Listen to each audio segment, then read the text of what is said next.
సాయంత్రం సుమారు 5:30 నుంచి 6 గంటల ప్రాంతంలో కమలాపూర్ వైపు నుంచి కన్నూరు రాములపల్లి వైపు వెళ్తున్న ఏకశిలా విద్యాసంస్థలకు సంబంధించిన స్కూల్ బస్సు కర్నూలు గ్రామం వెళ్ళే క్రమంలో యూటర్న్ చేసుకునే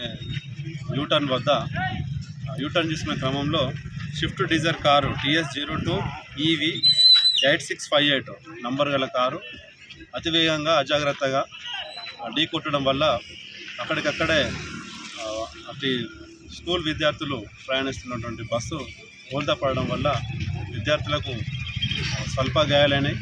అదేవిధంగా కారులో ప్రయాణిస్తున్న వ్యక్తులు ముగ్గురిలో ఇద్దరికి తీవ్ర గాయాలు అవ్వడంతో 100 డయల్ సమాచారంతో మేము సత్వరమే చేరుకొని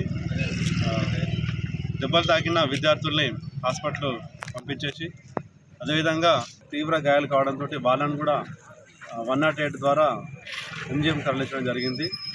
ఇమ్మీడియట్లీ ట్రైన్ సహాయంతో వెహికల్స్ కూడా రోడ్ నుంచి పక్కన జరిపించి ట్రాఫిక్ అంతరాయం లేకుండా ప్రయాణికులకు సులభంగా చేయడం జరిగింది. వ్యాన్లో ఎంతమంది పిల్లలు? వ్యాన్లో 30 నుంచి 40 మంది విద్యార్థులు ప్రయాణిస్తున్న సమాచారం ఉన్నది. అందరూ కూడా క్షేమంగా ఉన్నారు. ఒక ముగ్గురు పిల్లలకి స్వల్ప గాయాలు కావడంతో పోలీస్ వాహనంలో వాళ్ళని హాస్పిటల్ తరలించడం జరిగింది. For more videos like this, subscribe Big TV channel.